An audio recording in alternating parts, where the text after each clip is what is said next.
right now I'm speaking boss language. Yeah, I'm speaking boss. If you ain't no boss, this might go over your head. It might go over your head. I'm speaking. If you a boss, go ahead and pull a chair to the table. This a boss is only me. I'm speaking. Yeah, yeah. Hey. I'm just speaking boss language. I'm speaking boss language. Hey. You might not understand me though if you ain't a boss. And I'm just speaking boss language. I'm speaking boss language. I don't have no issue with dealing with brokers. They basically will see my insurance and be like, okay, cool. So is this Land of the Lords insurance company? Are they any good or no? I'm not even sure. I just know a couple brokers asked me if I had Lords, I think it's Lords of London. Lords of London. Or OIDA. And I was like, nah, I got Dungbu or something like that. So they have an issue, some of the brokers have an issue with OIDA or Lords of, Lords of London? Yeah, I guess because say if you have a claim, sometimes they don't like to pay out on them. Got you. Yeah, so. Got you. What do you think about is Progressive still in trucking insurance? Or Man, Progressive, that was the first, because I have Progressive car insurance for all my cars. So I figured, okay, I got like damn near, I think 6 cars under my policy. So I'm like, cool. When I call Progressive, they gonna give me the hookup, because, you know, I get a multi-car discount. I can get a semi-truck discount. Right. Nah, not even. It was like a whole nother policy, a whole nother world. They, I think, wanted me to put like $6,000 down, and I was gonna be paying like $4,000 a month. And I said, wow, I'm cool. So dang. Yeah, Progressive, they were on something. Like, they were on something serious. Okay. But a lot of people out here want to go through Progressive, but I'm like, man, it ain't even the same. I got Progressive for car insurance. Right. Which they're good. I mean, I like Progressive for cars, but not for trucks. Not for trucks. I got them for motorcycle too, so okay. I wanted to keep it all in one umbrella. Nope. Okay. Cool. Okay. Good deal. Something else we could think about here that may spark the people's interest that they're going to ask. Once you have your authority, or at what point in your trucking career should you consider getting your authority, in your opinion, since you have an authority? So at what point should you get it? And then once you get it, how fast should you grow it? In my honest opinion, I think when it comes to getting your authority, like I got my authority, let's see, I established it in March of 2017. But I established it because I was basically just trying to rebuild everything from like the past. So I reestablished it, and at the same time, I just had it as a backup plan. Because they probably didn't know, but I used to work for Interstate. Interstate got bought out by Heartland. But I had established it in March, not knowing that the whole buyout was going to happen. I just got it and just shelved it.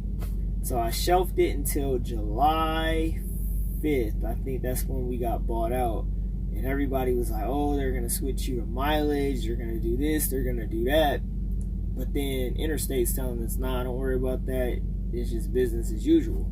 So I was like, well, I got an authority just in case. Like, for me, I got the authority because that's what I wanted. But at the same time, it turned into, okay, this is plan B for if Interstate gets bought out and they switch us to mileage. Come September, that's exactly what happened. We got switched to mileage. It was still my same thing. It was cool. I got this as a fallback. So for me, it was a good fallback plan because I'm like, well, if I have to basically jump ship, I don't want to go to another mega carrier. Might as well just go on my own. So the plan was I'll stick with Interstate / Heartland until November. Then I'll jump ship. But as you all know, I end up trying to help somebody. Got a truck for them, and then that basically kicked the bucket. So I had to throw not only this black truck onto my authority, but now I have my white truck. That was my truck, my whole operation. I had to move it 2 months ahead of schedule.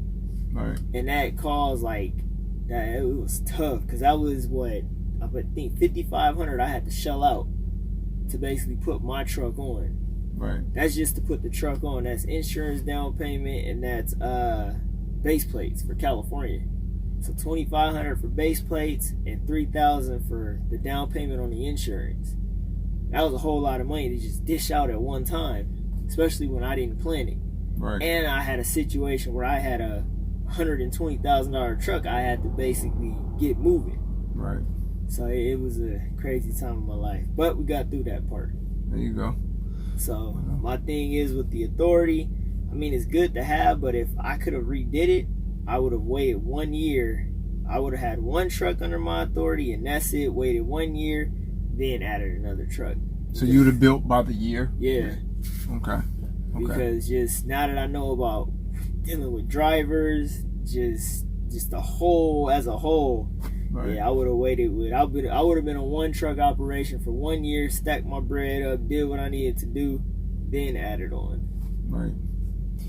Yeah, that's good. I watch your channel a lot on YouTube with the Still Hogging TV. You give out a lot of great information, inspire a lot of people to, push forward to that next level of trucking. My thing that I want to ask you is, what would you tell the people that are coming into the industry to be leery of and not to be afraid of? Failing. Okay. Yeah, don't fear failing, because it's gonna happen. Like for me, I think I failed 3 times at trying to just be an owner op, period. That's just getting the truck, just trying to run it. Right. But it's like, no matter what, at the end of the day, especially if you're leasing, if you're at the end of the day, if you're leasing and you fail, you can dust yourself off and start over again. Now, if I would have did this, well, the first time I did it, I didn't lease, I actually financed. But I got lucky because I found somebody to buy the trucks that I had bought, because they were old. Basically, they weren't compliant with California. Mm-hmm. I didn't know that going into it, because I was on YouTube thinking, okay, I can just buy old trucks, not knowing about California's laws with emissions. Right. Didn't know nothing about that, so I had to get rid of those trucks. So then went to Snyder. Did the whole thing with Snyder, loved it. Went through a divorce, had to get rid of that truck. So then now I'm at basically round 3, and I mean, it's been pretty good. It's been some rough times, but I mean, the thing is, you can't give up. If it's something you truly want to do, you can't basically be afraid to fail, and you can't be afraid to start over. Right. Sometimes you just gotta bite the bullet and do it. Right. It's like you said, you're on goal number 3, so you've had a passion or some type of a passion in it for you to, like you said, have tried one time, didn't do what you wanted to do, Mm-hmm. tried again the second time. You went through the divorce, and now the third time, it seems like you have life back on track. Seems like you're more, you're smiling more. Just from the dinner that I had with you and your lady, that she brings a lot of joy to your life, and you bring a lot to hers, and so it looks like nothing but success forward for you from here. You know what I mean? So that's what I preach too. You know what I mean? I'm speaking boss language. I'm speaking boss language. I'm speaking boss language.